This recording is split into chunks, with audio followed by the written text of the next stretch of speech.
It's been a nice weekend. It's been a relaxing weekend. It's been so much better for West Ham beating Watford. I think I've had a little look today at some articles and some bits and pieces, and it's certainly plenty keen to remind us that we're not mathematically safe yet.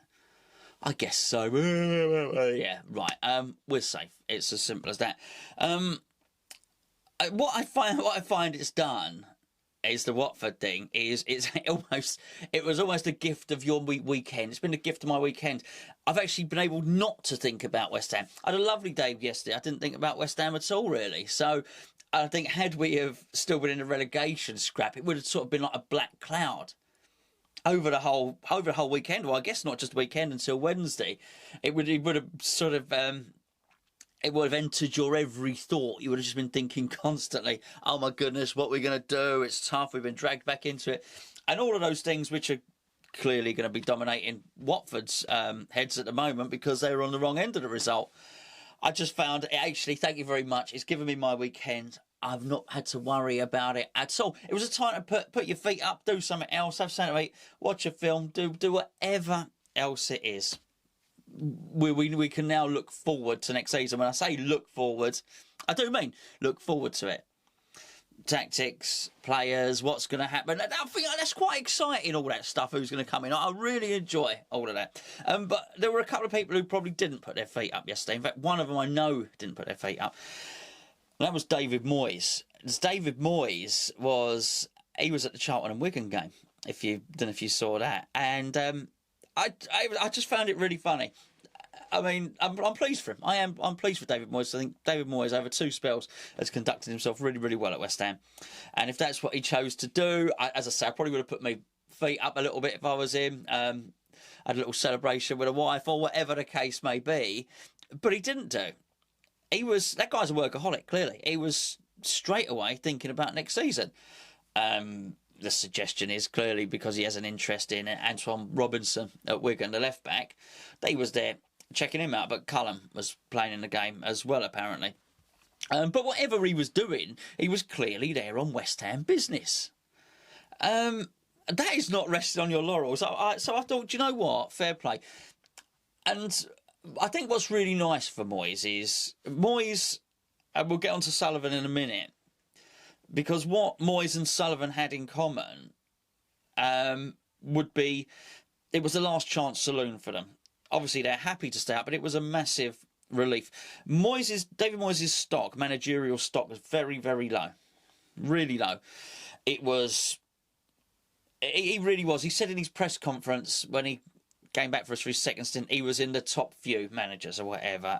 He said he was a winner and all that stuff, but it was very much, I'm in the top few of a certain number of managers. Very vague. But I would, even taking that vague statement, I would agree. After Everton, his stock was really high. He was one of the top few managers.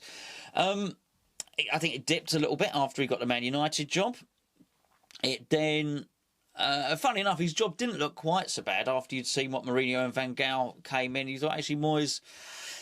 It's only really now that Man United are starting to look anything like they did sort of 6-7 years ago. But anyway, his stock had dropped. He then went over to Spain, didn't he? Was it Real Sociedad? Maybe I'm wrong. I think it might have been Real Sociedad. I think his stock dropped as well then. Maybe he got a win or something, or got a draw against Barcelona or something like that. But apart from that, it was largely an unsuccessful period there. Following that, he went to Sunderland, and it was bad. It was really bad. And I think the parting of the ways was very much one of those leaving by mutual consent things. It was a sacking in all but name, of course. So his stock was incredibly low. He then comes to West Ham, and he kept us up.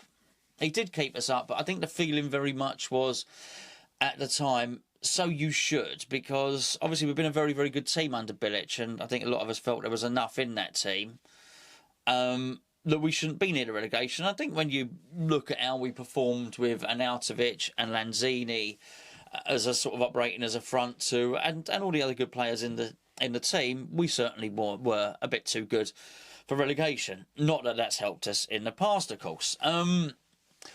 But it's still, his stock was low, and I think possibly his stock was low because we weren't very happy with him as fans. And there was a lot of disgruntlement, and also don't think the fact that Sullivan was able to have a close look at David Moyes, even though he did the job and he kept us up and he got his bonus for keeping us up. I think Sullivan was able to look at David Moyes and think, yeah, actually, I don't fancy you. I'm going to go and get a Pellegrini. And I think the fact the fans weren't happy with him, I think the fact that clearly the chairman wasn't happy with him, maybe, excuse me, maybe didn't help around the other clubs who were possibly looking for a manager.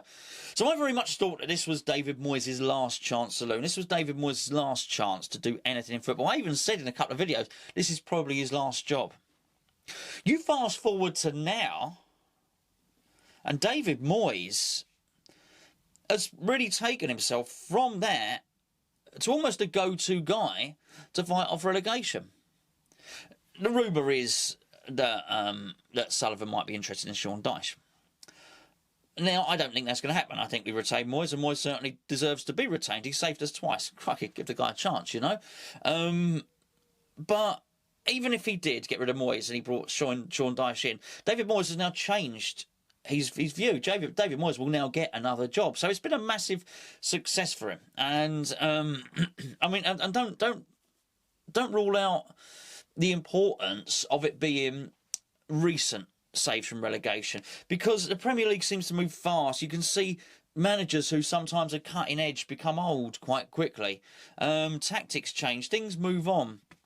And I just look at David Moyes and think, well, actually, the fact that you've had a couple of rescue jobs in the last 4 seasons probably makes you attractive to other clubs who are in that. But anyway, hopefully he's not in that situation. I don't think David Moyes wants that. I think he wants to look and he wants to build for West Ham in the immediate future.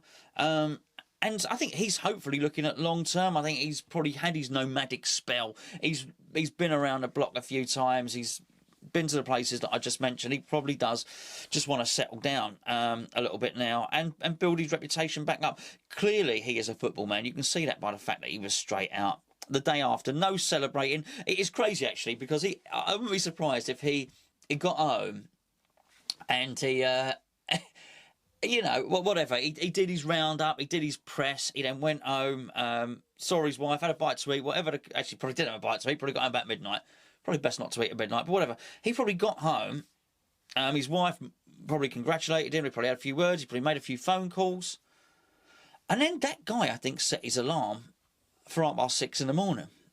And he's then gone out and basically started scouting.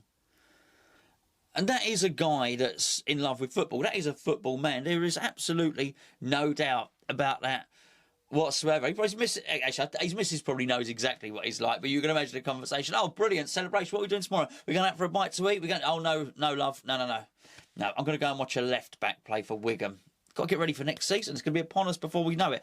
And I admire that. And I also think it's exactly that sort of preparation throughout lockdown, which has really helped us. And actually, Drew messaged me the other day, and he said, "Can you do a video on how lockdown has benefited West Ham?" And I absolutely will do that, because I've got some views on that as well. But that same character's trait, that same characteristic, is what we're seeing in Moyes now, which is I'm going to plan. I'm going to get ready for next season, and I'm going to be the best prepared that I can be. And do you know what? Actually, looking at it, I've waffled on for flaming nigh on 9 minutes now. We'll do Sullivan tomorrow. I'll discuss Sullivan tomorrow. Otherwise, it ends up being a sort of 20-minute video anyway.